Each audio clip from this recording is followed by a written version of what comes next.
As some of you are probably aware, they had a bunch of shootings in Chicago and several deaths. And in my opinion, what they really need to do, and people disagree with me all the time, one, I don't think all of those shootings and killings are black gangbangers.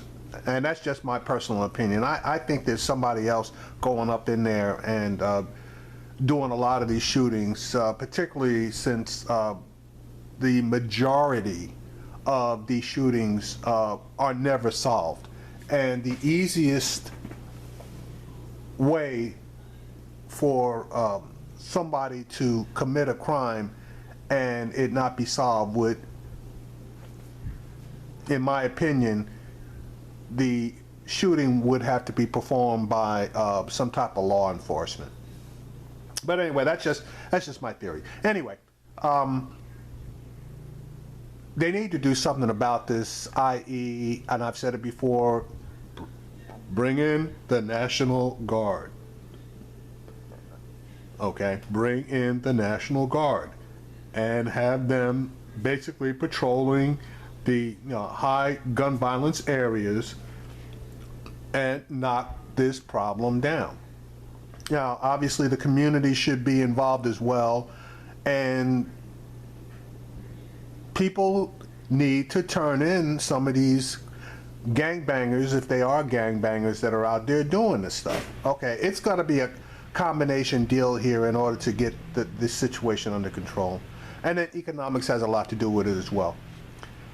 But that's my own personal opinion. That I've already, in previous videos, had people that came back at me and pushed back and said, no National Guard, and started using names. Those people, obviously, I blocked, muted, and deleted. So you can make a comment if you choose to, as long as it's reasonable.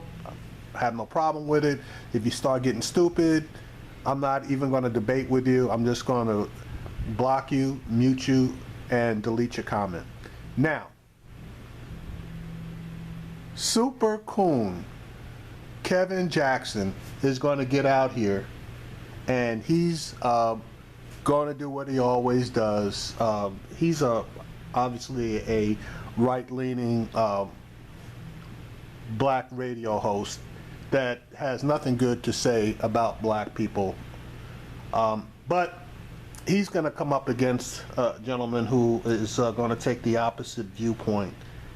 And I honestly enjoyed it because, in my opinion, Chicago's problem stems from its proximity to Indiana. Now, Chicago has some of the toughest gun laws in the country, but less than an hour's drive away is Indiana, which has some of the laxest gun laws in the country. So what's happening is you take that hour's drive, go across the Indiana border, go to gun shops, gun shows, whatever, buy up a shitload of guns and bring them back across the border and sell them illegally. And nobody's the wiser. But I think there are people that are the wiser, and they're just letting this go on. Now, it's my understanding that the state prosecutor has now begun to grab up these straw purchasers and started to prosecute them. And that would be a good deal. That in itself, if she can get enough of these guys, should slow the flow of illegal gun sales in the state of Illinois. But she's going to need help, and she probably should call in the feds. Anyway, let me play this clip from the Megyn Kelly show with Super Coon doing his thing again. Tonight, it's been less than 2 weeks since House Democrats staged a 25-hour sit-in aimed at forcing a vote on guns in the wake of the Orlando terror attack. Today, Democrats took to the House floor to deliver more speeches on the need for gun reform. But as the Democrats go on about Orlando, gun violence in another city is being largely ignored.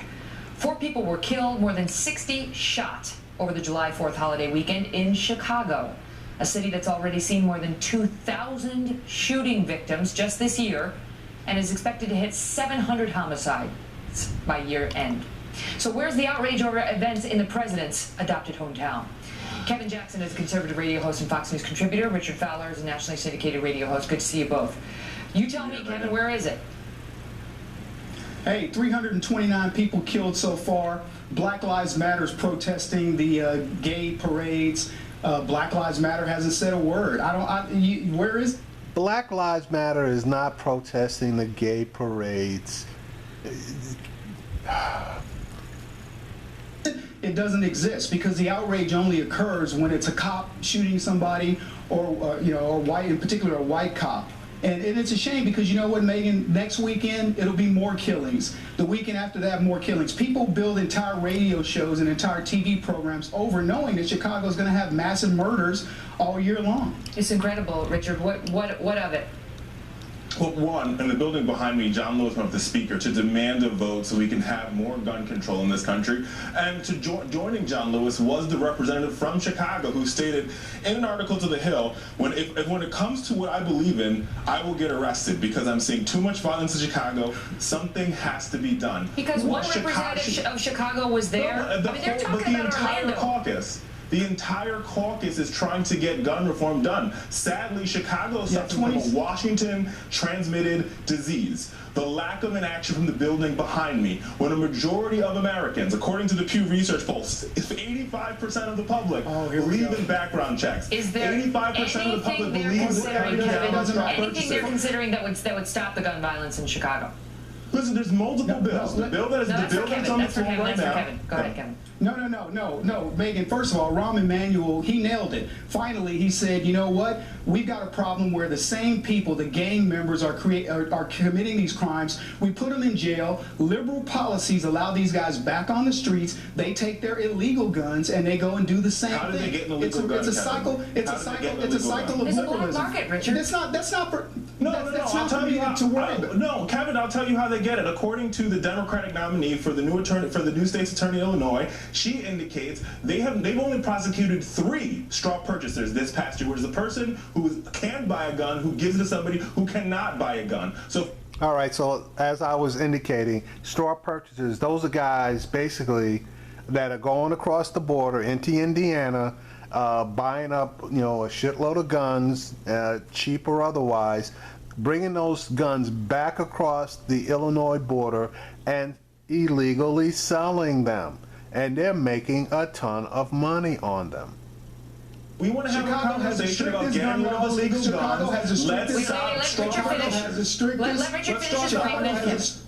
Why can't we agree on that, Kevin? Why can't we stop straw purchasers? That's illegal. Why can't we go after them? Richard, the reason why you always come back with this type of an argument, legal gun owners, the people, the law-abiding citizens of Chicago, the law-abiding citizens of Chicago who need to carry guns with concealed carry or whatever, you don't care about them. The very people that sat in the Congress and did that sit-in. Wait a minute, why is he bringing legal gun owners into the mix? We just got through talking about illegal guns, so why is he talking about legal gun owners? That they have their own situations covered. The problem is the illegal guns that are coming through. Kevin changed the subject again. 26 of them have guns. So it's so disingenuous for you. The only thing you care about, you haven't even heard anything about what I said about the criminals I heard everything you said. I'm going to give you 10 seconds, Richard. Go.